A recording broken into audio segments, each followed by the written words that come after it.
Perubahan iklim mempengaruhi sifat penyakit oleh perubahan iklim di Indonesia. Yang pertama adalah pengaruh pada penyakit yang ditularkan oleh nyamuk. Indonesia adalah negara tropis yang rentan terhadap dampak perubahan iklim. Faktor iklim menyebabkan perubahan pada sifat penyakit yang ditularkan melalui hewan pembawa penyakit, yaitu nyamuk, seperti malaria dan demam berdarah. Pada tahun 2019,9 dari 100 orang dijangkiti malaria. Sedangkan untuk penyakit dengue atau demam berdarah, 4 dari 1.000 orang dijangkiti penyakit ini pada tahun 2020, dengan angka kematian sebesar 0,7%. Jumlah absolut kasus malaria terus meningkat dari tahun ke tahun selama tahun 2015 sampai tahun 2020.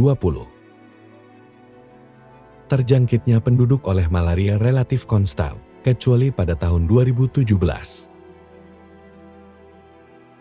Kasus tertinggi terjadi di bagian timur Indonesia, khususnya di Papua.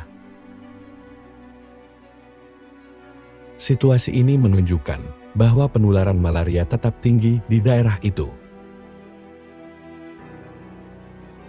Perubahan lingkungan mempengaruhi banyaknya kasus, baik faktor iklim maupun non-faktor iklim, memiliki peran dalam penularan di daerah endemis. Ibu hamil memiliki risiko 2 kali lipat untuk menderita malaria karena perubahan dalam tubuh selama kehamilan. Malaria dapat meningkatkan risiko aborsi, kelahiran prematur, dan bayi berat badan lahir rendah. Malaria tertiana menyebabkan anemia pada wanita hamil dan berisiko menyebabkan kelahiran prematur. Selama tahun 2004 sampai tahun 2006, 16,8% ibu melahirkan terinfeksi malaria. Perhitungan pada tahun 2019, tiap tahun rata-rata ada 27.468 ibu hamil yang terjangkit malaria. Angka ini terus menurun, peningkatan pelayanan kesehatan memiliki peran besar terhadap penurunan ini. Namun, layanan kesehatan di bagian timur Indonesia belum membaik secara merata, dan insiden malaria di tempat-tempat seperti Papua masih tinggi. Perubahan iklim dan penyakit yang dibawa oleh nyamuk. Yang kedua adalah demam berdarah dengue atau DBD. Pola penularan demam berdarah di daerah-daerah di Indonesia bervariasi. Jumlah kasus dan timbulnya kasus baru menurun secara signifikan dari tahun 2007 hingga tahun 2020, walaupun berfluktuasi. Angka kematiannya juga menunjukkan penurunan dari 1,01% pada tahun 2007 menjadi 0,69% pada tahun 2020. Sebuah laporan oleh Rian DKK tahun 2019 menunjukkan ada 9 dari 1.000 ibu hamil yang terkena DBD. Diperkirakan jumlah kasus akan terus menurun sampai tahun 2030. Namun dampak perubahan iklim dan faktor lain dapat saja berubah dari waktu ke waktu. Perubahan iklim dan penyakit yang ditularkan melalui udara. Yang ketiga adalah penyakit yang ditularkan lewat udara. Pneumonia atau radang paru adalah penyebab utama kematian di antara anak-anak di seluruh dunia. Badan Kesehatan Dunia (WHO) memperkirakan bahwa pada tahun 2017, 15% dari kematian anak balita disebabkan oleh pneumonia. Di Indonesia, pneumonia pada balita meningkat dari 1,6% pada tahun 2003 menjadi 2% pada tahun 2018. Selama tahun 2015 sampai tahun 2018 jumlahnya naik sekitar 500.000 kasus setiap tahunnya. Pneumonia dipengaruhi oleh faktor iklim, polusi udara, kondisi sosial ekonomi dan kerentanan anak-anak itu sendiri. seperti mereka yang lahir dengan berat badan lahir rendah. Pneumonia dipengaruhi oleh suhu udara serta kelembaban. Kelembaban pada tingkat 40–80% meningkatkan risiko terjadinya pneumonia. Peningkatan suhu meningkatkan penguapan dan polutan atau zat yang menyebabkan polusi, yang terbentuk dari bahan-bahan yang ada dalam rumah yang kemudian dihirup sewaktu bernafas. Infeksi saluran pernapasan atas adalah penyakit lain yang lebih umum terjadi. Kejadian pada perempuan lebih banyak karena terkena asap pada dari bahan bakar yang digunakan untuk memasak. Kebakaran hutan dan lahan gambut di Pulau Kalimantan dan Sumatera telah menjadikan hampir 10 juta anak berisiko terkena polusi udara. Diperkirakan lebih dari 2,4 juta anak balita yang tinggal di daerah kebakaran hutan dan lahan menderita dampak kabut asap dari kebakaran hutan.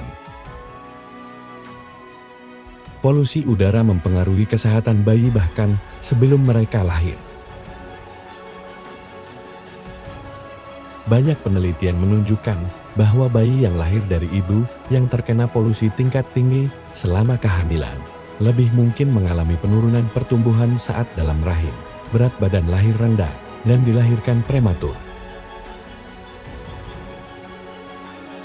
Sementara kebakaran hutan dan lahan gambut sering terjadi selama musim kemarau, situasinya akan menjadi lebih buruk karena adanya penyebab lain, termasuk kekeringan yang berkepanjangan. Kebakaran hutan Indonesia pada tahun 1997 terkait dengan 15.600 kematian anak, bayi dan janin. Ibu hamil yang terkena dampak kebakaran hutan, bayi yang dikandungnya beresiko besar untuk mengalami penurunan berat lahir dan kelahiran prematur. Penyakit lain karena pengaruh perubahan iklim adalah TBC. Indonesia adalah negara ketiga dengan kasus TBC tertinggi di dunia setelah Cina dan India. Pada tahun 2020, tercatat ada 2,66 orang dari tiap 1.000 penduduk yang menderita TBC. Laporan program TBC tahun 2021 menyebutkan bahwa tahun 2020,9% penderita TBC berusia 1–4 tahun. Status gizi, sosial ekonomi keluarga, dan imunisasi merupakan faktor terjadinya penularan TBC. Umumnya infeksi TBC lebih banyak terjadi pada pria daripada wanita. Di antara pria, kasus tertinggi berada dalam kelompok usia 45–54, sedangkan di antara wanita berusia 15–24 tahun. Sebagian besar perempuan yang menderita TBC berada pada usia subur. Kasus kejadian TBC pada ibu hamil adalah 71/100.000 pada tahun 2019. TBC di kalangan ibu hamil di negara-negara dengan beban TBC yang tinggi berkisar antara 0,07% hingga 0,25%. Pada masa kehamilan, terjadi penurunan kekebalan yang meningkatkan kemungkinan penularan para ibu hamil. Selama kehamilan, TBC dapat ditularkan ke janin melalui jalur limfatik, jalur hematogen, atau secara langsung. Sekarang pemeriksaan TBC dilakukan pada pemeriksaan kesehatan pranikah. TBC yang tidak diobati dapat meningkatkan angka kesakitan pada bayi baru lahir dan juga menyebabkan berat badan lahir rendah, kelahiran prematur, cacat lahir dan komplikasi kehamilan lainnya. TBC juga dapat menyebabkan terjadinya keguguran dan perdarahan pasca melahirkan, serta penyakit tekanan darah tinggi atau preeklamsia. Peningkatan kasus TBC selama tahun 2017 sampai tahun 2020 dapat berlanjut karena perubahan iklim terus berlanjut. Jika tidak ada faktor perubahan iklim, diperkirakan penyakit TBC akan terus menurun. Dengan perubahan iklim yang berkelanjutan dan layanan kesehatan yang lebih baik, iklim mungkin menjadi faktor yang lebih besar untuk kejadian TBC di masa depan. Pengaruh perubahan iklim pada penyakit yang ditularkan melalui air. Yang keempat adalah penyakit yang ditularkan melalui air. Selain oleh kuman Escherichia coli, diare disebabkan oleh rotavirus, yang menyebabkan 40% dari semua kasus diare yang dirawat di rumah sakit. Rotavirus lebih umum ada di daerah tropis dan subtropis. Rotavirus menyumbang 60% dari penderita diare yang mengalami dehidrasi atau kekurangan cairan tubuh. Pada perubahan iklim, diare dapat meningkat. Penularan diare adalah melalui penularan kotoran manusia ke mulut dan makanan yang tercemar. Pada saat banjir penyakit ini menyebar mengikuti aliran air, sedangkan pada saat kekeringan konsentrasi kuman di sumber air meningkat menyebabkan potensi penyakit. Genangan air karena hujan dan sumber air yang tercemar juga menjadi penyebab meningkatnya diare. WHO menggambarkan bahwa diare adalah penyebab kematian paling umum di kalangan anak-anak. Meskipun berbahaya bagi kesehatan anak, diare jarang dilaporkan memiliki pengaruh buruk pada kehamilan. Namun, kejadian diare telah menambah beban para ibu karena merawat anak-anak yang sakit dan bertambahnya pengeluaran kesehatan keluarga. Perubahan iklim dan gizi. Yang kelima adalah pengaruh perubahan iklim pada gizi. Data Kementerian Kesehatan menggambarkan dampak perubahan iklim terhadap gizi anak-anak. Penelitian Kesehatan Dasar tahun 2017 menemukan banyaknya kekurangan energi kronis pada ibu hamil adalah 17,3%. Banyaknya anak yang mengalami stunting sebagai ukuran status gizi pada balita adalah 24,4% pada tahun 2021.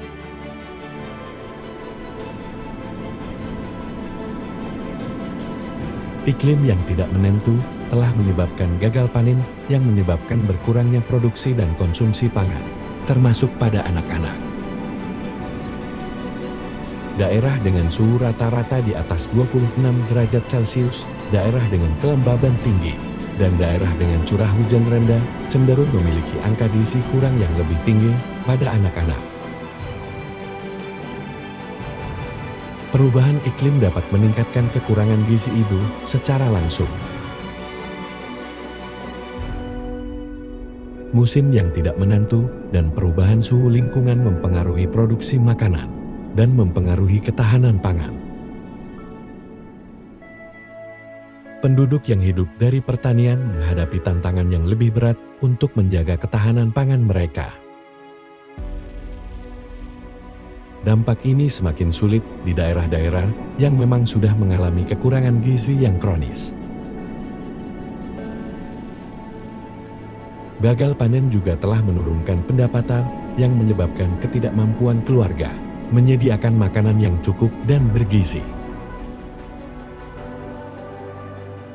Di Indonesia, perkiraan kerugian di sektor pertanian dari tahun 2020 hingga tahun 2024 akan mencapai 5,2 dolar Amerika miliar.